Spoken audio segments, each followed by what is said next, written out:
Anticipaba entonces 1 Samuel capítulo 13, versos desde el 15 en adelante, y vamos a seguir posteriormente con la lectura hasta el 14. Antes quisiera recordar un poco de lo que hemos estado hablando hasta el día de hoy. De hecho, en el mismo capítulo 13 nos está dando el contexto de lo que está ocurriendo acá. De hecho, todo el capítulo 13 y el 14 está específicamente allí ubicado. ¿Dónde? En una batalla entre Saúl y los filisteos. Una batalla entre Israel y los filisteos. ¿Por qué decía primero Saúl? Porque en primera instancia no todo el pueblo estaba acorde o no todo el pueblo estaba acompañando el ejército de Israel. El texto del capítulo 13, los primeros versículos nos dijeron primero que Saúl tenía 3.000 hombres solamente y el resto estaban escondidos en las peñas, e incluso de los 3.000 que estaban con él, muchos comenzaron a desertar. No solamente eso, sino que por esta misma razón, la deserción del ejército, de los hombres que estaban en el ejército, Saúl se impacienta y ¿qué es lo que hace? Desobedece un mandato directo, en este caso de Samuel, de esperarlo por una cierta cantidad de tiempo, 7 días en este caso, hasta que él viniera y poder ofrecer sacrificio al Señor. Y obviamente de esto también va a provocar que el pueblo sepa que están glorificando a Dios en primer lugar, y en este sentir Dios también le va a entregar a los filisteos. Ese era el propósito, un poquito en la mente, en el corazón de Saúl. Pero como Samuel no venía, Saúl se adelanta, se apresura a tomar entonces un sacrificio, a ejecutarlo, algo que no le correspondía. Y justo en el preciso instante dice la Escritura que cuando Saúl hace el sacrificio, viene Samuel llegando. Una distinción, y recordarlo, vamos a repetir también más adelante, recordar que la impaciencia es la muestra de que la carnalidad, nuestra propia carne, no es capaz de esperar los tiempos que Dios ha establecido. Si Dios ha dicho espera, no siempre tenemos la disposición de esperar.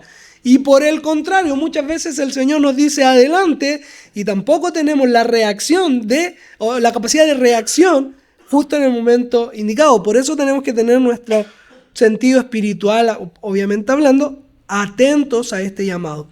Otra cosa importante que ahora lo que vamos a continuar leyendo desde el capítulo 13 en adelante es un poco el contar qué es lo que estaba viviendo Israel.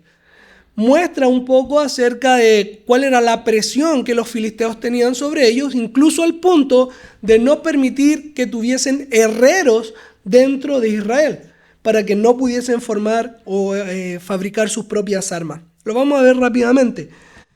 También el capítulo 14 nos va a hablar acerca de una hazaña impresionante de parte de Jonatán y su escudero, que lo que yo logro entender de este relato desde el verso 1 del capítulo 14 hasta el 23 es justamente la misma hazaña que se anunció previamente en el capítulo 13, verso 3, ¿ya?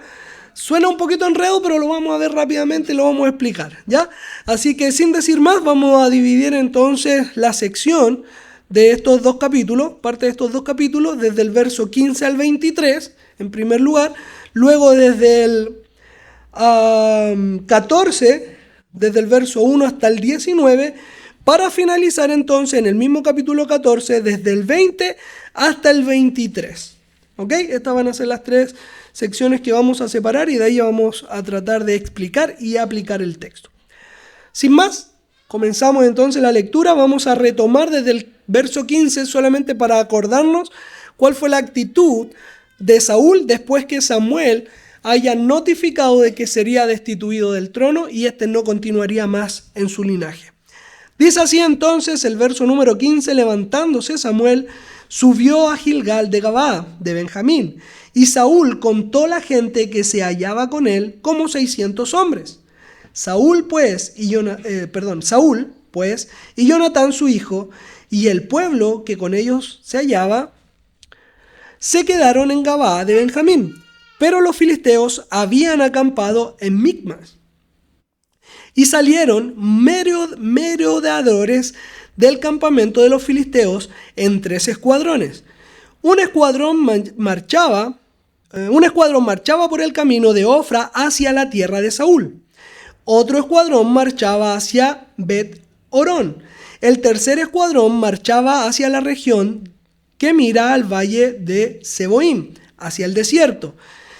Y en toda la tierra de Israel no se hallaba herrero, porque los filisteos habían dicho, para que los hebreos no hagan espada o lanza. Por lo cual todos los israelitas tenían que descender a los filisteos para afilar cada uno la reja de su arado, su azadón, sus hachas o su hoz. Y el precio era un pim por las rejas de arado y por los asadores. Y la tercera parte de un siclo por afilar las hachas y por componer las aguijadas. Así aconteció que en el día de la batalla no se halló espada ni lanza en mano de ninguno del pueblo que estaba con Saúl y con Jonatán, excepto Saúl y Jonatán su hijo, que las tenían. Y la guarnición de los filisteos avanzó hacia el paso de Micmas. Nos detenemos ahí por un momento. Solamente decir que ahora entiendo por qué Israel iba temblando a la batalla.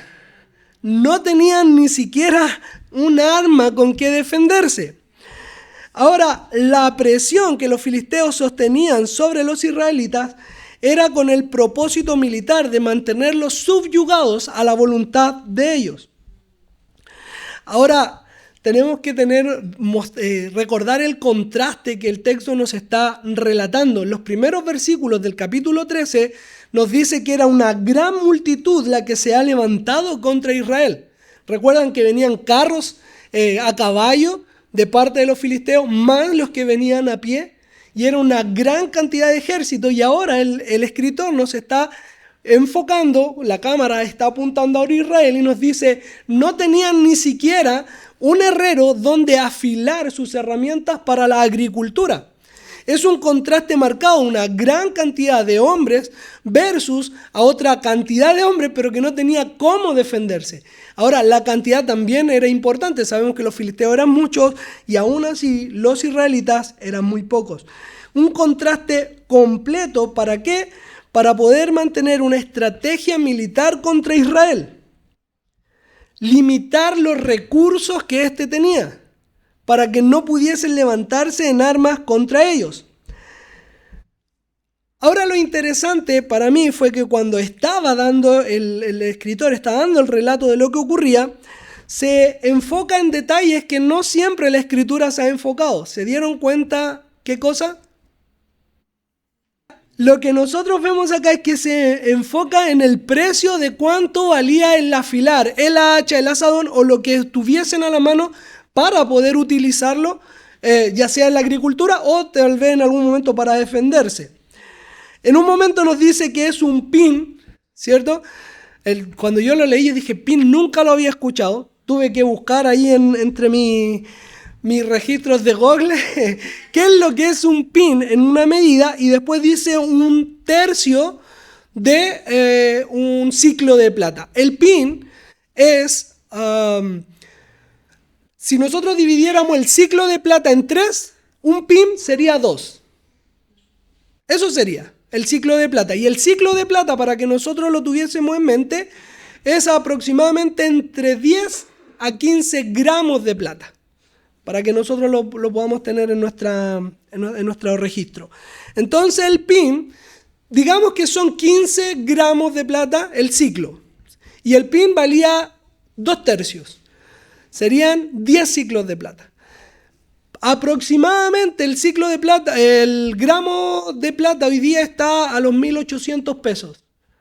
10 ciclos de plata, 10 gramos de plata, estaríamos hablando de algo así como, ¿cuánto? 18.000 pesos solamente afilar un asadón o un hacha. La gente que tiene a lo mejor un conocimiento, no sé, creo que es caro, ¿cierto? Yo nunca he afilado un hacha, nunca he ido a afilar un asadón, pero creo que 18.000 pesos es un valor alto. Ahora pensemos de que no solamente se iba a usar un asadón, no solo se iba a ocupar una herramienta, o sea, estamos hablando de una cantidad. En fin, lo que estamos tratando de decir, mis queridos, es que hay una regularización de la economía y una estrategia militar que mantenía limitado el recurso de Israel. Yo les mencionaba, decía, ¿por qué me llama la atención que se enfoque en algo que por lo general la Biblia no se detiene a mencionar? Son los valores. Pocas veces nos dice de valores, como en esta ocasión, pero ustedes recuerdan en alguna otra oportunidad, Nuevo Testamento, Antiguo Testamento, no importa, que hable nuevamente acerca de valores. Jueces, ¿ya? ¿Dónde? ¿Te acuerdas tú? También tuvimos sacando cuenta, pero fue pagos, ¿te acuerdas? Fueron pagos que cuando le pagaron a Dalila y ese tipo de cosas, fueron pagos en plata. Pero que hablara de precios en gastos, pocas veces lo hemos visto. De hecho, yo solo tengo en mi mente 2 ocasiones y acabo de descubrir una, que fue esta semana cuando estuve preparando la lectura, que la palabra del Señor se detiene en este detalle. Y en mi mente vino rápidamente otra ocasión, que es en Apocalipsis, capítulo 6, verso 6. ¿Sabían ustedes o no? Donde viene el ángel, donde viene este jinete trayendo en su mano una pesa. ¿Se acuerdan? Y dice, 1 denario por cada gramo de trigo o cebada. ¿Se acuerdan o no? Lo estoy haciendo recordar. Si no, léanlo. Está en el capítulo 6, verso 6 específicamente, pero pueden leer todo el capítulo, para ver nuevamente cómo la Escritura nos muestra un periodo apocalíptico, un periodo de tribulación, donde los precios van a ser elevados. Y acá yo decía, ¿pero qué tiene que ver esto? Nosotros estamos viendo de que tanto en Apocalipsis como ahora en Primera de Samuel están limitando los recursos económicos, no porque a nosotros nos importe, sino porque es una forma que Dios permite a Satanás de utilizar en nuestra contra, o muchas veces Dios también lo utiliza a nuestro favor. ¿Para qué? Para mantenernos subyugados al dinero según el lugar que éste ocupe en nuestro corazón. Mis queridos, ¿cuántos de ustedes han estado preocupados por cómo van a pagar la cuenta de fin de mes? ¿Y acaso Dios no es dueño del dinero? Lo hemos dicho en más de una oportunidad, el dinero en sí mismo no es malo. El dinero es neutro, es un papel, es una moneda, es un pedazo de metal. Nada más que eso. Donde tú pones tu atención, donde tú pones tu corazón, es el problema. Si el dinero es algo que para ti es esencial, que no puede faltar en tu vida, vas a tener problemas. Porque el dinero no puede ocupar el lugar que Dios ocupa en tu corazón. De lo contrario, el dinero va a venir a hacerte esclavo, va a ser un Dios, un amo sobre ti, Dios con minúscula por supuesto, un amo sobre ti, porque hemos puesto toda nuestra atención y todas nuestras fuerzas por adquirirlo y gastar lo menos posible. Y vemos que en los momentos más difíciles, lo primero que se ha puesto como una piedra de tropiezo en nuestro corazón son los recursos. Porque no hemos confiado que el Dios de los recursos, el Dios que es dueño de todo lo que existe, puede obrar a favor nuestro. Ahora, no quiero que con esto se confunda el evangelio de la prosperidad. No quiero que hoy día ustedes digan, el pastor dijo que Dios me iba a bendecir, voy a ofrendar más, No. Estoy diciendo que Dios es dueño de todo lo que existe y Él puede dar conforme a su voluntad, conforme a su misericordia, conforme a su gracia y a su propósito. Porque buscando un propósito para nuestra vida, pudiese ser más o menos los recursos que Dios nos dé. El llamado a atención, mis queridos, es dónde está puesto tu corazón.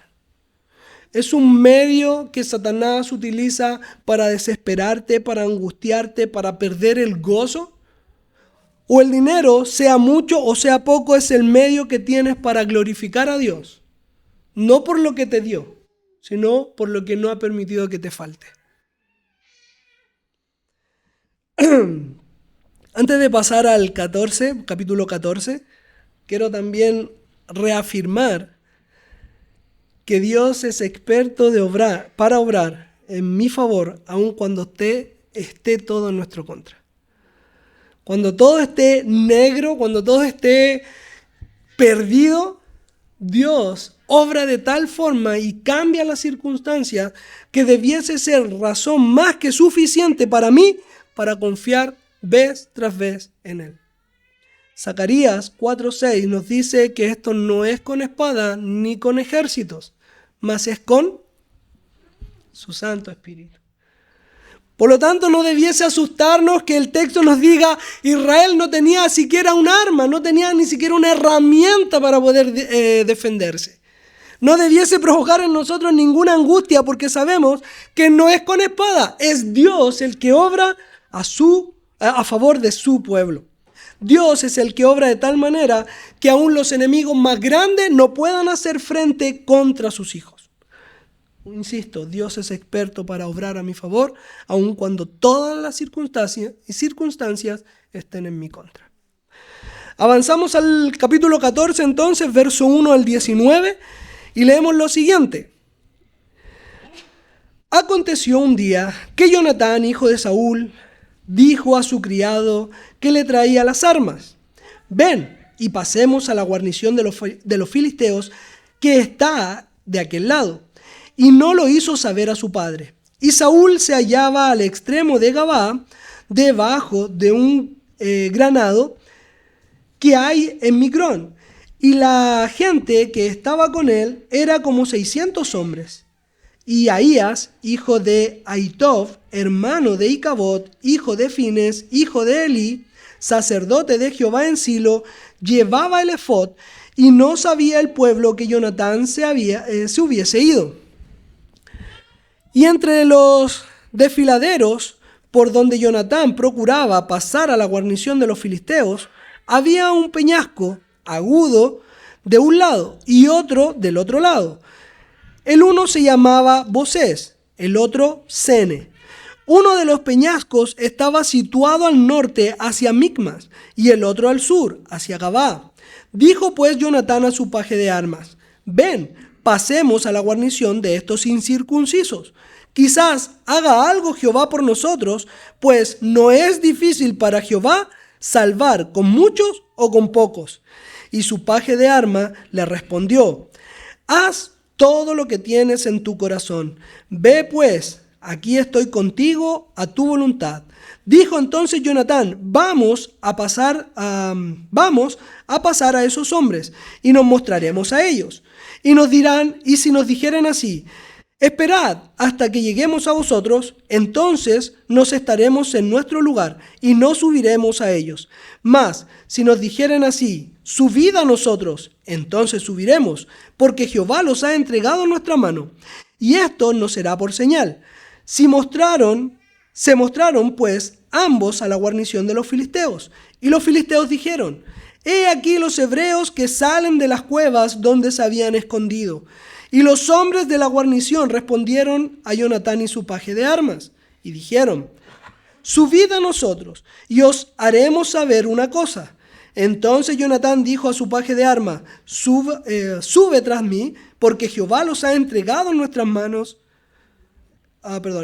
Jehová los ha entregado en manos de Israel. Y subió Jonatán, trepando con sus manos y pies, y tras él su paje de armas. Y a los que caían delante de Jonatán, su paje de armas que iba atrás de él, los mataba. Y fue esta primera matanza que hicieron Jonatán y su paje de armas, como 20 hombres en un espacio de una media yugada de tierra. Y hubo pánico en el campamento y por el campamento, y entre toda la gente de la guarnición. Y los que habían ido a merodear, también ellos tuvieron pánico, y la tierra tembló. Hubo pues gran consternación, y los centinelas de Saúl vieron desde Gabaa de Benjamín cómo la multitud estaba turbada, e iba de un lado para otro, y era deshecha. Entonces Saúl dijo al pueblo que estaba con él: pasad ahora revista, y ved quién se haya ido de los nuestros. Pasaron revista, y he aquí que faltaba Jonatán y su paje de armas. Y Saúl dijo a Ahías: trae el arca de Dios, porque el arca de Dios estaba entonces con los hijos de Israel. Pero aconteció que mientras aún estaba Saúl con el sacerdote al lado, estaba con el sacerdote, él alboroto que había en el campamento de los filisteos aumentaba e iba creciendo en gran manera. Entonces dijo Saúl al sacerdote: detén tu mano. Largo el texto. ¿Qué es lo que nosotros vemos acá? Y era lo que les estaba anticipando previamente. En el capítulo 13, verso número 3, nos está anticipando de esta hazaña. Nos dice que que Jonatán, estando todavía con el grupo, parte solo hasta donde los filisteos, pero luego lo deja allí. Continúa el relato con Saúl, hablando de su impaciencia, del sacrificio que realiza, incluso de haber sido desechado por parte de Dios. Todo esto está ocurriendo en los primeros versículos o todo el capítulo 13. Pero ya el autor, ya el escritor, nos está anticipando de lo que iba a pasar o lo que estaba ocurriendo con Jonatán. Y ahora el 14 va a retroceder un poquito para contarnos qué fue lo que pasó en el versículo 3 del capítulo 13. Esto no es algo casual. Es un recurso literario, es el estilo literario que tiene el judaísmo, la forma de escribir que tienen los israelitas. Lo vemos con Moisés en Génesis, cuando en el capítulo 1 nos da una breve reseña de cómo fue la creación y nos dice día 1, día 2, día 3, día 4 y va muy rápido. Pero luego en el capítulo 2 va a retroceder hasta el día 6 y nos va a decir cómo creó al hombre, cómo creó a la mujer del costado del hombre, cómo creó incluso las plantas. Va a haber un detalle, yo lo entendí de la siguiente forma: si ustedes están en el computador y abren una pestaña y de esa pestaña pueden abrir otra, es algo muy similar. Es lo que está ocurriendo acá, es lo que se presenta como el encabezado y luego se desarrolla. Pablo también tiene este mismo estilo. Ustedes se dan cuenta que Pablo da el encabezado, tira la piedra y después se esconde un poquito, pero después retoma el tema. Luego vuelve a hablar de lo que ya ha estado anticipando. Eso es una forma, es un estilo, como les digo, literario hebreo que se utilizaba no solamente en los tiempos de Moisés, sino que después también los de Pablo incluso. En la actualidad lo desconozco, tengo que ser sincero, pero sí, por lo menos en cuanto a la Biblia, sí lo podemos ver así. Y es justamente lo que ocurre acá. Esta hazaña entonces que Jonatán estaba desarrollando con su escudero, rápidamente, ¿qué nos dice? Ellos estaban cercanos a la tierra de Benjamín. Venían tres grupos, grandes grupos, desde el sur hacia el norte. Del norte hacia el... Desde abajo es el sur, del sur hacia el norte. Del sur a norte, encerrando a Saúl y al pequeño ejército que tenía. Estos tres grupos se estaban dividiendo por los caminos principales para que Saúl y su ejército no tuviesen dónde huir. Ese era lo que estaba ocurriendo. Y Jonatán, con su paje de armas, recuerden, nada de herramientas, nada de armas, solamente la espada que Jonatán tenía y el paje que le acompañaba. Le dice: vamos hasta los filisteos y si nos ocurre esta señal que dice que ellos nos digan a nosotros suban, vamos a ir. Si nos dice espérennos ahí, no vamos a subir. Es una señal que Dios tenía que dar a Jonatán para poder determinar si él avanzaba, se mantenía o retrocedía. Y aquí, en estos breves versículos, ya tenemos una clara diferencia entre Jonatán y su padre. Jonatán dice: voy a esperar la señal, y como lo vuelvo a reiterar, voy a esperar la señal de Dios. Y voy a aceptar la voluntad de Dios. La diferencia con Saúl, ¿cuál fue? No voy a esperar. No puedo esperar más. Ya he esperado mucho, no puedo seguir esperando. Por el otro lado, Jonatán tenemos en que él va a pedir señal y se va a someter a la respuesta de esa señal, esperando la voluntad de Dios. En esta señal que Jonatán pide, nosotros vemos nuevamente reflejado una acción que Gedeón también realizó en los tiempos de los jueces. ¿Se acuerdan? ¿Cuál fue la señal que Gedeón pidió? ¿O las señales que Gedeón pidió?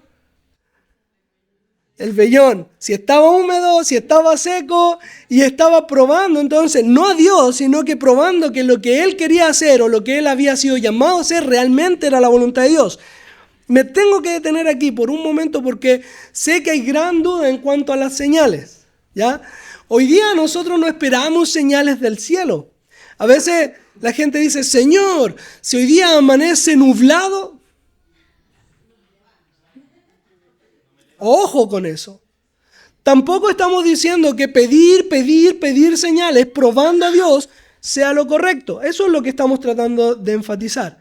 Pero al mismo tiempo, cuando yo veo a un Gedeón, cuando veo a un Jonatán y veo a otros personajes bíblicos que piden señal a Dios, lo que estamos viendo es una dependencia a la voluntad divina y no a la intención de mi corazón. Engañoso es el corazón del hombre. Yo muchas veces quiero hacer cosas y soy motivado a hacer cosas, pero no sé realmente si es la voluntad de Dios o no. Lo hemos dicho en oportunidades anteriores a modo de broma, pero a veces decimos, cuando éramos jóvenes decimos, Señor, si me mira, esa es la indicada para mí. Mi Señor, si respira, ella es. Y pedimos señales absurdas que no son necesarias. Dame un segundo, Renzo. Pedimos señales a Dios que no son necesarias, que no son realmente espirituales, y lo que realmente queremos saber es si lo que yo quiero hacer, lo puedo hacer o no. Eso es realmente cuando pedimos una señal, y esas señales, por lo general, son absurdas. Por otro lado, si nosotros queremos realmente glorificar a Dios, no hay problema en preguntarle si es la voluntad de Dios o no. Después de todo, Él es el Señor. Y si Él quiere, yo voy a trabajar. Y si Él quiere, yo voy a ser de bendición para otros. Y si Él quiere bendecirme, lo va a hacer. Por lo tanto, no sería buena idea preguntarle al dueño de la creación si quiere que yo sirva en su creación. Por supuesto, tenemos ese deber, esa responsabilidad de preguntarle a Dios. Ahora, si esa pregunta se transforma en antojadiza, si es torcida por mi corazón pecaminoso, tenemos que tener mucho cuidado. Lamentablemente, muchas veces me ha pasado, yo voy a hacer tal cosa, Dios me lo ha demostrado. ¿Cómo? No, es que lloré preguntando por esto y Él dijo que sí, me dijo que sí en mi corazón.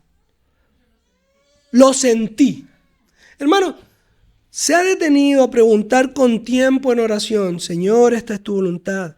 He pedido sugerencias, he pedido a lo mejor que me dé su opinión otra persona que no esté involucrada en lo que yo estoy pidiendo.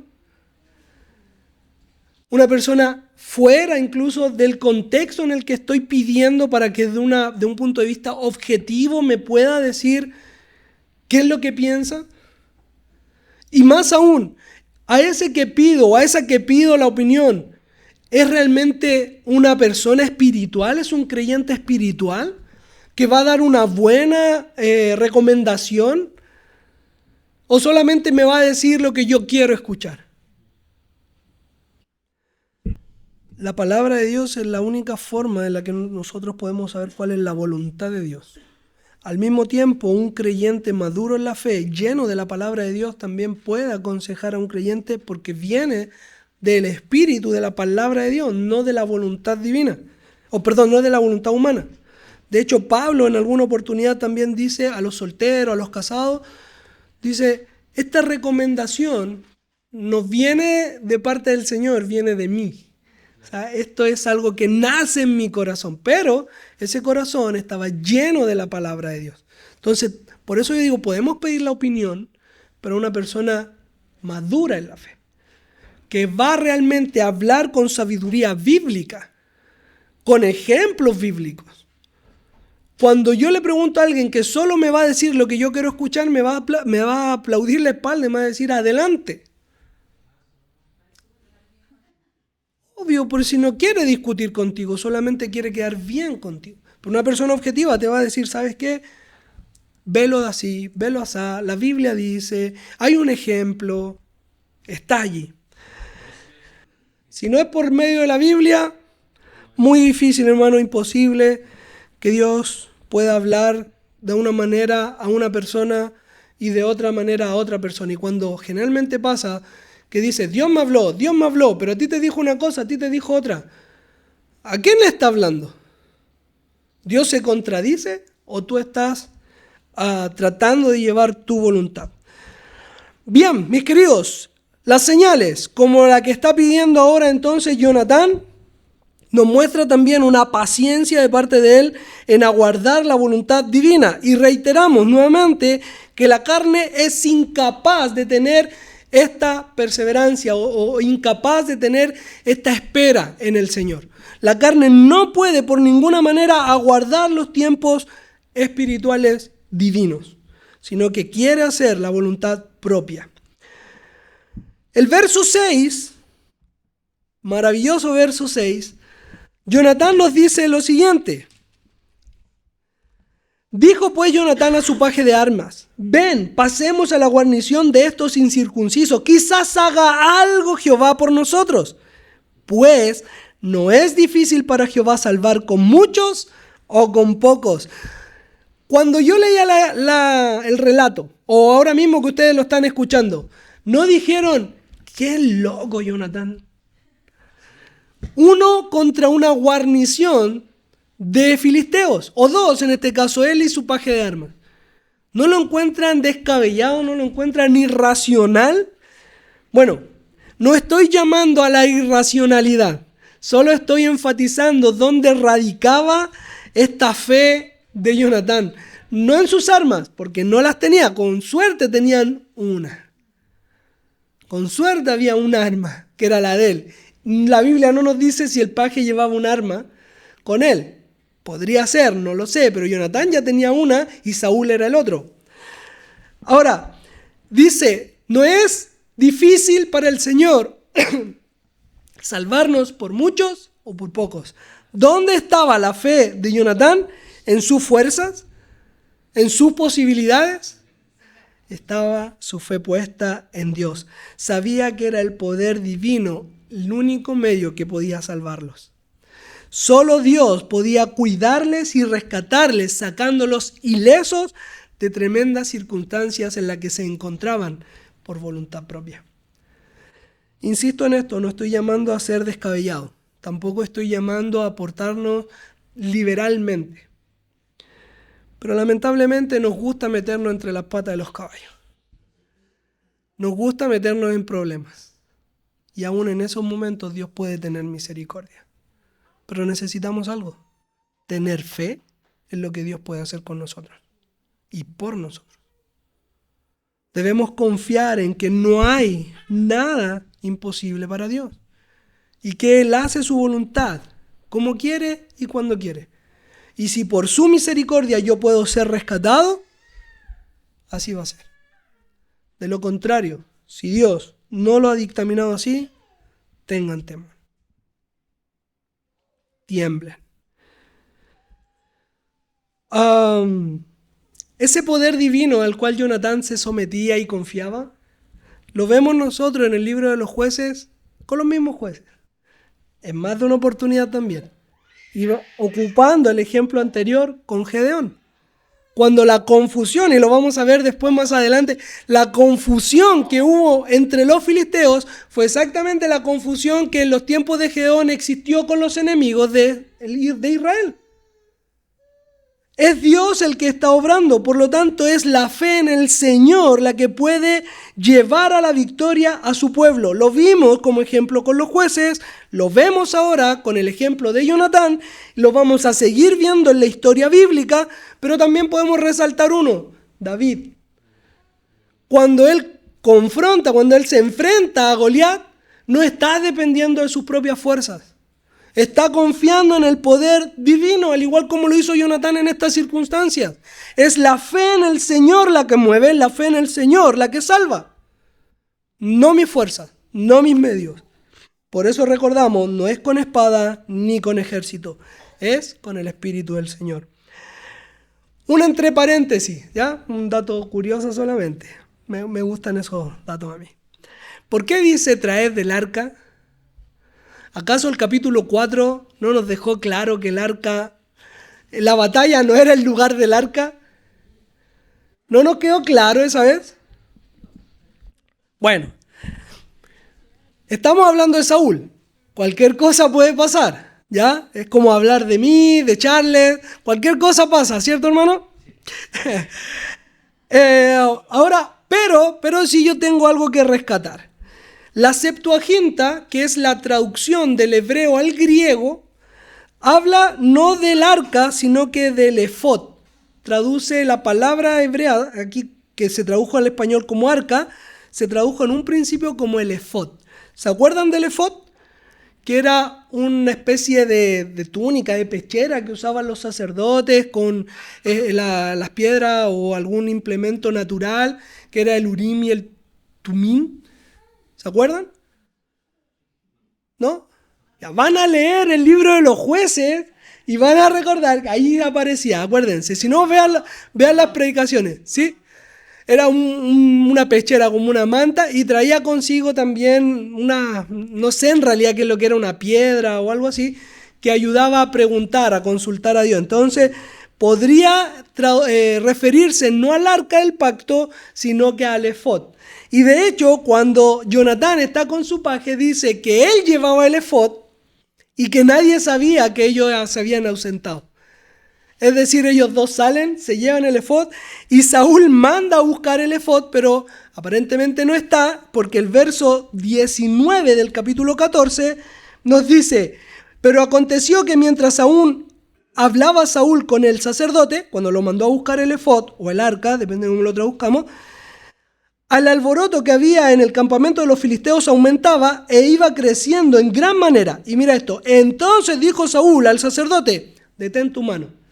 No alcanzó a ir a buscarla o a ir a buscarlo. Creo yo que porque el efod estaba en manos de otro. Creo yo. Entonces, ¿qué es lo que estamos tratando de decir? Aparentemente no era el arca lo que estaban mandando a buscar, sino que el efod, para consultar a Dios y preguntar: ¿qué hacemos?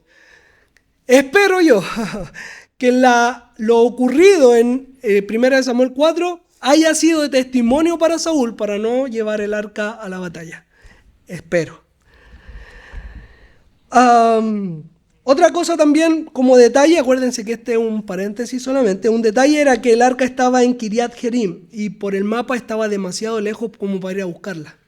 Entonces, creo, esto es una opinión personal, creo que se está refiriendo en la traducción al efod que al arca. Cierre paréntesis, era solamente un dato que nos podía llevar a pensar o a cuestionar en algún momento.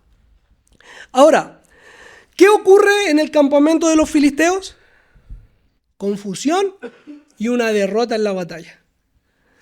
La confusión proviene de parte de Jonatán. No, él iba subiendo. Dice que era una quebrada, la podríamos decir nosotros, una quebrada pronunciada. Cuando yo leía el texto, ¿saben qué historia militar se venía a mi mente? Piénsenla, a ver. De nuestro país, por supuesto. ¿Se acuerdan? Guerra del Pacífico, Morro de Arica. ¿Se acuerdan cuál fue la estrategia militar que se empleó en aquel entonces?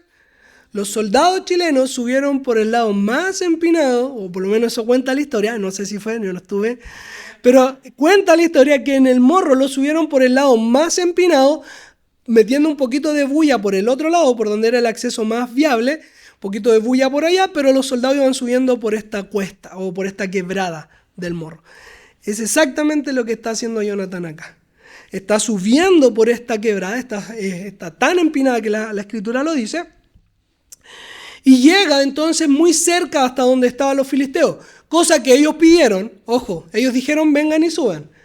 Jonatán dijo: si ustedes me dicen yo voy. Si dicen quédate ahí, me quedo aquí. Ellos lo pidieron, subieron y nos dice que mataron a más de 20 hombres en 30, verso número 15 si no me equivoco, o el 14. 20 hombres en el espacio de una media yugada de tierra. Otra medida más. Una yugada de tierra, nosotros lo vamos a entender aproximadamente como un cuarto de hectárea. Aproximadamente. ¿Qué es lo que podría trabajar un buey con yugo? Que era lo que se estimaba en aquel entonces.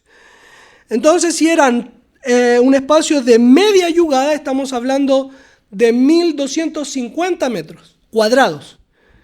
Para nuestro contexto, pensemos de que estos sitios son de 160, 170 metros cuadrados, estamos hablando de unos 10 de estos terrenos.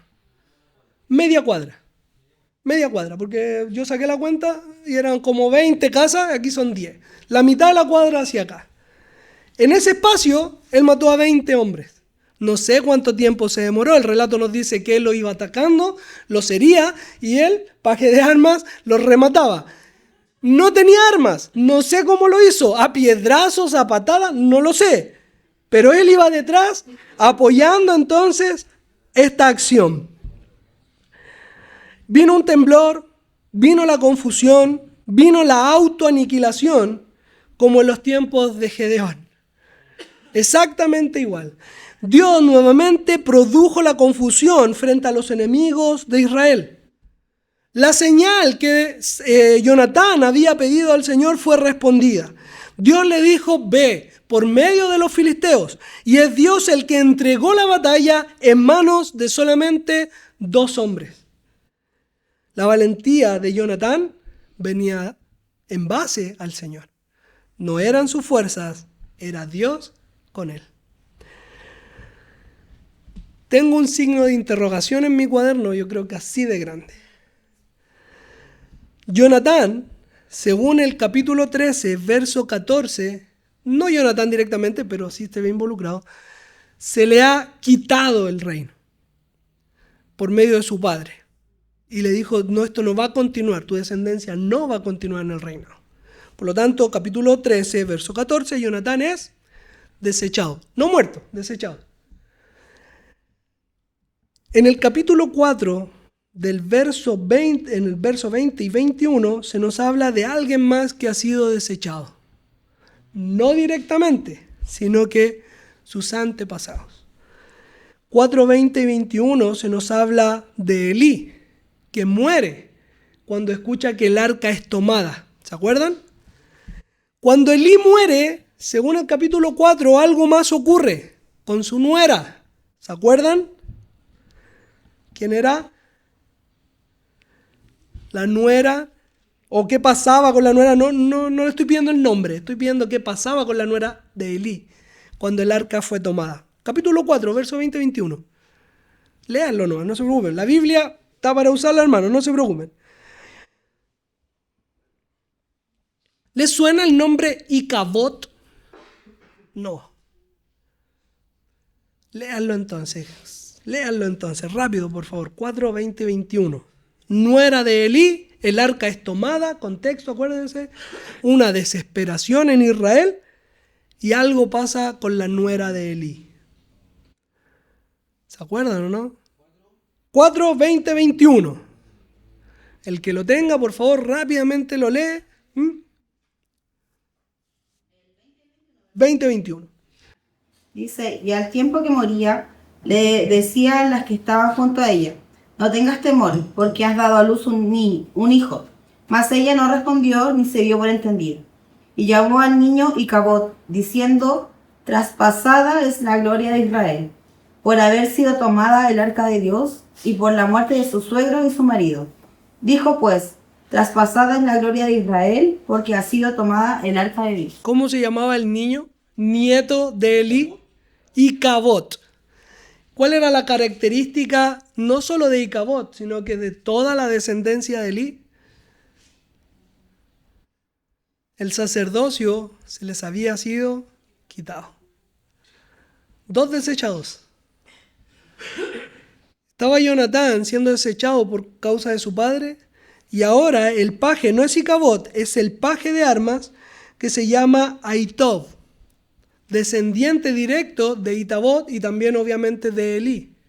Y la pregunta mía era, ¿qué hacen 2 desechados por Dios actuando en nombre de Dios? Y ahí está mi signo de interrogación y lo comparto con ustedes. La única respuesta que logro ver, y he tratado de buscar comentarios, he tratado de orar también al Señor, pero la única respuesta que logro ver es que esos 2 desechados fueron utilizados por misericordia de Dios, tal como nosotros lo hemos sido, desechados completamente, inútiles. La hermana Elena leía Romanos capítulo 1, Tuvimos la oportunidad de disfrutar también Salmos capítulo 14, que es exactamente igual, literalmente igual. No hay justo ni aun uno, no hay quien entienda, no hay quien busque a Dios. Mis queridos, somos unos desechados delante de Dios por causa de nuestro pecado y aún así Él ha tenido la misericordia, la gracia de llamarnos para ser útiles obreros en sus manos. Pero esto no es nuestra capacidad, no es nuestra fuerza, no es nuestra valentía, es el Espíritu de Dios que obra por medio de nosotros. Somos como vasos de barro solamente útiles delante de Dios cuando el Santo Espíritu obra por medio nuestro. Útiles en las manos del Señor por medio de su Santo Espíritu. Porque no teníamos la capacidad, éramos desechados, éramos despreciados, éramos enemigos de Dios. Era la condición en la que nos encontrábamos. Sin embargo, Dios, en su gran amor y misericordia, dijo: yo ofreceré a mi Hijo en un sacrificio perfecto para salvarlos. Y todo aquel que reconozca esta verdad, confiese a Cristo como su Señor y se lamente y reconozca y se arrepienta de sus pecados, alcanzará misericordia y podrá ser útil en las manos del Señor. Hasta entonces continuaremos siendo desechados, apartados de la santidad de Dios. Avanzamos con el verso 20 y 23, donde vamos a ver la repercusión de lo que provoca la acción de Jonatán y este paje de armas. Dice el texto, 20 al 23, y juntando Saúl a todo el pueblo que con él estaba, llegaron hasta el lugar de la batalla. Y he aquí que la espada de cada uno estaba vuelta contra su compañero, y había gran confusión. Y los hebreos que habían estado con los filisteos de tiempo atrás y habían venido con ellos de los alrededores del campamento, se pusieron también del lado de los israelitas que estaban con Saúl y Jonatán. Asimismo, todos los israelitas que se habían escondido en el monte de Efraín oyendo que los filisteos huían, también ellos los persiguieron en aquella batalla. Nos detenemos ahí, terminamos con el 23. Pero quiero mostrar o quiero compartir con ustedes la repercusión que tiene el actuar de Jonatán. Tenemos en el verso 20 que Saúl llamó a todos los que estaban con él. Dijo anteriormente que eran 600, ¿se acuerdan? Eran esos 600 los que están listos para pelear. Los motivó, los animó a levantarse, no en armas, porque no tenían, pero los motivó a levantarse en contra de los enemigos. Verso 22 dice que los que estaban escondidos descendían para poder perseguir a los filisteos que iban huyendo. Es decir, los que estaban preparados para la batalla fueron animados para ir con ánimo, con ímpetu, sabiendo que Dios los había entregado en su mano. Y esto motivó a los que estaban fuera, a los que por temor no habían querido estar en medio de la batalla. Pero saben que hay otro grupo que también es motivado a pelear a favor de Israel. Verso 21. ¿Quiénes son? ¿Se dieron cuenta de ese detalle o no? No, es peor todavía. No eran los que estaban escondidos, porque los que estaban escondidos del verso 22, los que estaban en peñas, ellos bajaron. Vean el 21, fíjense en ese detalle. Eran hebreos. Y dos cosas importantes. ¿Por qué los llama hebreos? ¿Se acuerdan lo que les dije la semana pasada de la expresión hebreos? Que era una forma despectiva de referirse al pueblo de Israel. Lo usó Saúl en el capítulo 13 y ahora lo va a usar el autor para referirse a aquellos que habían, ¿cómo decirlo? Habían despreciado a sus hermanos y iban a favor de los filisteos. El verso 21 nos hace saber de que habían israelitas, o hebreos como lo llama acá porque lo está mirando de forma despectiva, o hebreos que se habían alineado en las filas filisteas. ¿Y ahora qué produce en el corazón de ellos? Me equivoqué. ¿Por qué? La primera pregunta, ¿por qué ellos estaban con los filisteos? ¿No eran israelitas? ¿Qué estaban haciendo con ellos? ¿Eran espías? No.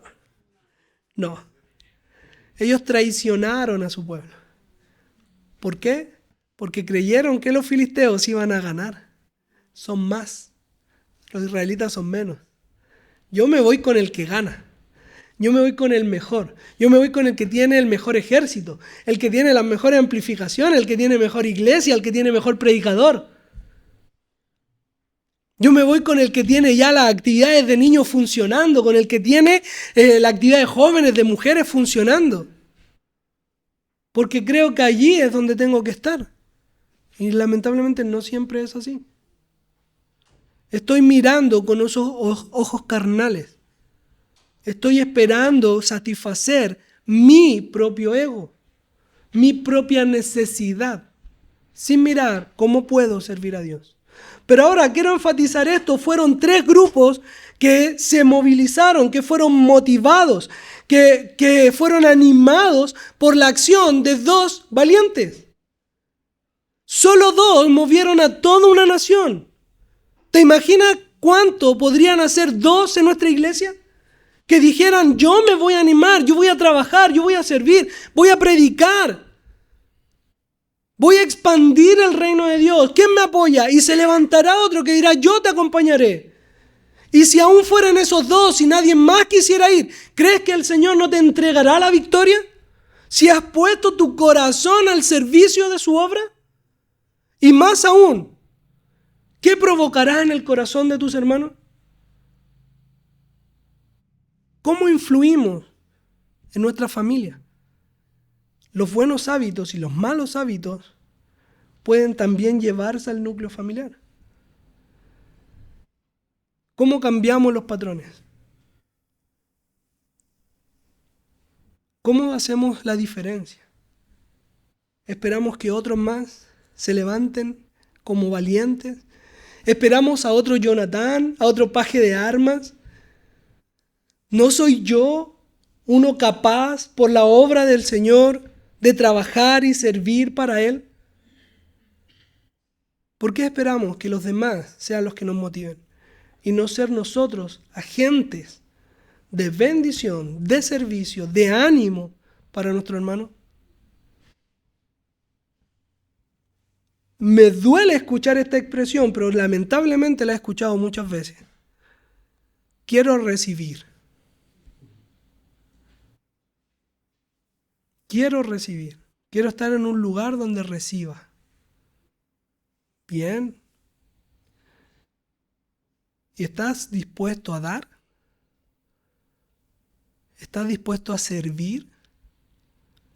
¿A honrar a Dios?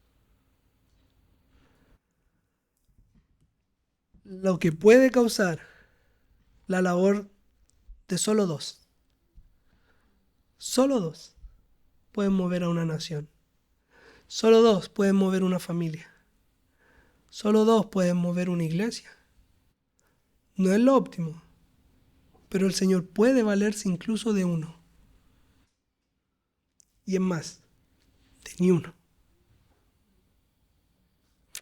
Conclusión, mis queridos, y con dolor en mi corazón solo tengo 4 nomás, no 5. En primer lugar, cuando todo está en tu contra, Dios da la salida. Y solo Dios puede dar la salida. Segundo lugar, la prueba de vuestra fe produce paciencia. Pablo lo dice en los Romanos, Santiago lo dice en el capítulo 1 de su carta. Mis queridos, la prueba de nuestra fe va a ser la que producirá paciencia. Tercero, nuestro valor se asienta en el autor de la salvación, no en nuestras fuerzas. Como Jonatán y como muchos otros personajes bíblicos, nos centramos específicamente en lo que Dios puede hacer a través de mí y a pesar de mí, pero es la obra de Dios. Y por último, el obrar con este valor que proviene de Dios, por supuesto, mueve también los corazones de quienes nos rodean. En la iglesia, en la familia, en la nación, en el trabajo. Podemos provocar la diferencia. Podemos causar diferencia. Recuerda que Cristo nos llamó sal de este mundo, luz de esta tierra, para que alumbremos, para que preservemos, para que sazonemos, para que hagamos el cambio. Mis queridos, que el Señor les bendiga. Les invito a orar. Toda la gloria yo te quiero dar, mis alabanzas no acabarán. Eres el alfa y el omega, Señor, principio y fin, mi buen pastor, el gran yo soy, el gran yo soy.